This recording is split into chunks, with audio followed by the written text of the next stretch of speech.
You got more questions, but I tell you, if you have a problem figuring out whether you're for me or Trump, then you ain't black. Finally, the cringe has come back to politics. A lot of you have probably noticed that I don't talk about politics as much, and it's for one simple reason. It just became business as usual. It wasn't exciting anymore. There wasn't anything new really happening. Like, say, I've been talking about politics for a long time. On YouTube, you know, it's been, 4 years or so or something like that. But I was on YouTube even like a decade ago. And even before that, I was talking about things because things became interesting. Things became exciting because you had Ron Paul, you had Obama. Things were very different. And then once things became business as usual, the same people were doing the same stuff. Everything continued the same. It was just like, I'm not that interested anymore. And then so fast forward to 2016, around that time, things became very interesting. And then stuff, you started to see the remnants of business as usual. Bernie Sanders busted onto the scene, and then he got screwed over by the DNC. Trump, definitely huge, crazy. All this wacky stuff was happening, and then when he got elected, people were freaking out thinking that the United States was going to turn into Nazi Germany, which I thought was actually pretty hilarious. I think we all had a good time around that time. 2016 was absolutely insane. And then business as usual. So then I slowed down. I'm like, whatever, who cares? It doesn't look like many things are going to change. Like, the major things are still happening. Military industrial complex still rages on. Nobody's talking about Federal Reserve anymore. No one's talking about anything that's like really, really important. So this right here had definitely piqued my interest, and crazy stuff like this is happening, I assume, because it's election season. The crazy stuff is always happening during election season. That's why we always talk about 2016 being so crazy and being so full. It was like almost the golden years of YouTube because of the wackiest shit that came out around that time. And you had Hillary Clinton just being as wacky and just being a huge shill and just pandering as much as possible. And now you have Joe Biden doing the exact same thing. What's something that you always carry with you? Hot sauce.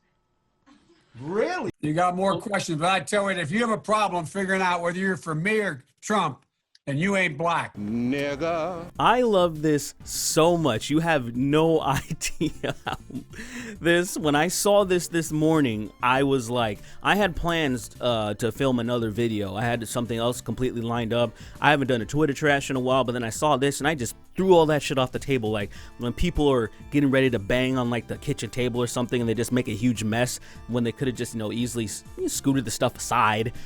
It was like that. It felt like that.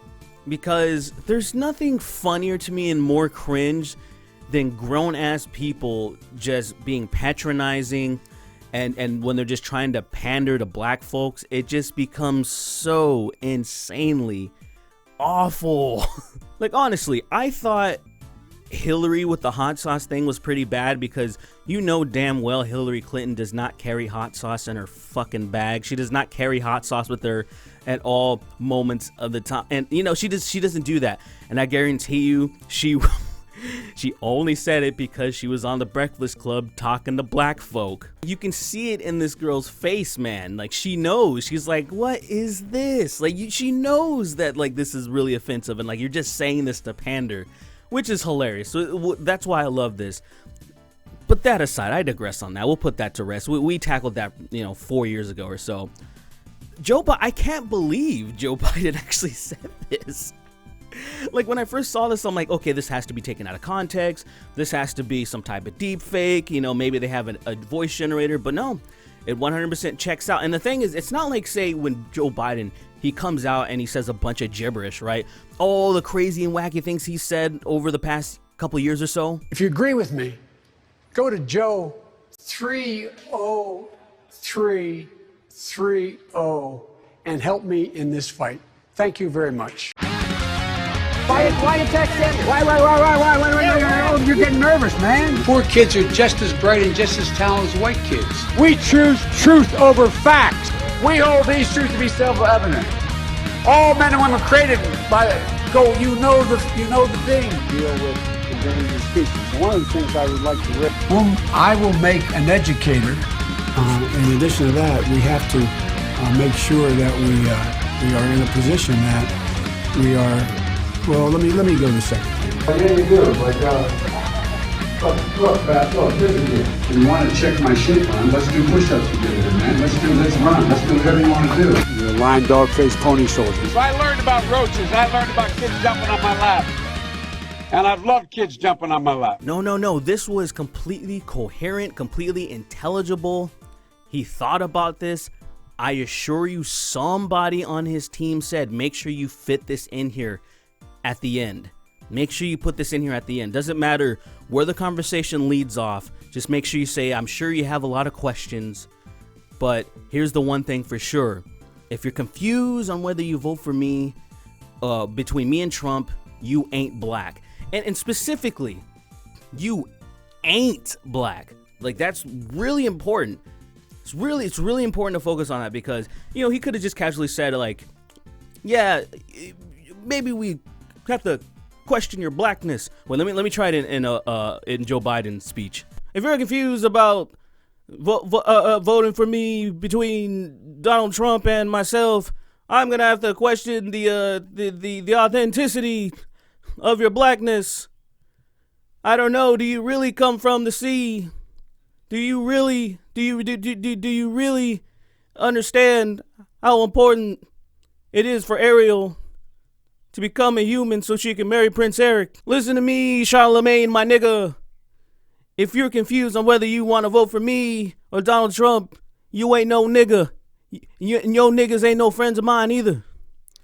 Now, where are the little kids? Because I really want to snip some hair right now. So, after Joe Biden's senility, everybody sees that he's senile and crazy. You've even seen a meme. No, not his mind, his heart. Let's focus on his heart, ladies and gentlemen. We know his mind's fucked. It's gone.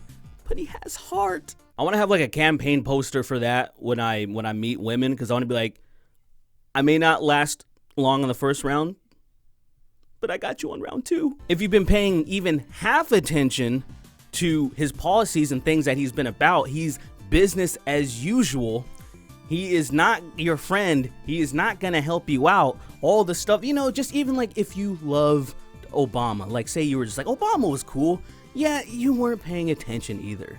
It's all business as usual. I mean, the whole reason that stupid hashtag Obamagate came up is because people are so dumb, they don't realize that, oh yeah, Obama did a lot of fuck shit, you know? There's a lot of things that he did that was actually really messed up.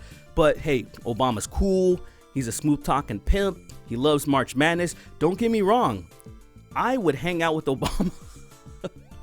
I would hang out with Obama because he just seems like a chill guy. But as far as him running the country, he did everything he was asked to do. And lastly, the pandering, man. The pandering is so cringe. It is so tiresome. It's like, why would you trust chameleons like this? Why would you trust people that, and this isn't just like Hillary and Biden, this is all of them. All of them that get up on that stage and then they all pander to whoever the fuck they're talking to. They go to the South, they start putting on a Southern twang. They go to the hood, they start speaking a little bit hood, or they say things that are very relatable, like fucking hot sauce, or like how there's a lot of militant niggas out there that say, oh, if you do this, you ain't black, you aren't black, you're a coon. And basically he's just talking about that, essentially. And then he thinks that those people are gonna fuck with him, but I don't think anybody's gonna fuck with him for that, other than just laughing at him. I think it's pretty funny. Don't get me wrong, this is hilarious. Now I gotta be real for a second. I do feel bad for the American people. I really do. Because once again, they've been screwed over, and people are just kind of like, take it. Just like I remember having a conversation with a few people when Bernie Sanders got screwed over in 2016. I said, y'all need to stop like taking this shit. Y'all need to stop just laying down and saying, oh, we'll get him next time or something. There's no next time. They're going to keep sniping you. It's going to keep happening. Happened to Ron Paul. He got too big. Bernie Sanders. All this stuff. Like, people still, like, there's people that were still like, oh, Elizabeth Warren's cool, even though she was lying about being Native American. And also saying that, like, oh, Bernie Sanders said that a woman can't be president or shouldn't or whatever she said. Stuff like that is so egregious that you would think that you're not invited to these debates because you are such a liar. We can't trust you. Get out of here. You have no integrity. But she was still there. Still like, oh, here I am. And then Bernie Sanders, obviously, not having a backbone and being like, you stupid bitch. You're lying. You're a piece of shit. Get the fuck out of here, you fucking... It's all messed up. This political game is all nonsense. And this is a part of it. The pandering. The Joe Biden... The Joe, you ain't black, revoking your black card Biden. Well, there's not too much else to say. I thought this was pretty entertaining. I hope you guys are staying safe out there. I hope you guys aren't angry about this, really, because you had to have known that something like this was coming. Something like this was coming down the pipeline, and here it is. So to the Democrats, enjoy. And just kidding. I'm sorry. I'm sorry that this is your choice. I'm sorry that you guys are getting shafted again. Now listen to me, fat. If you're confused on whether you want to vote for Donald Trump and between me, the strapping young lad, I'm going to need you to do me a favor. Give me that nigga card right there. You don't deserve to be black anymore. Give me all the nigga cards. Give me that nigga pass. You ain't black, nigga.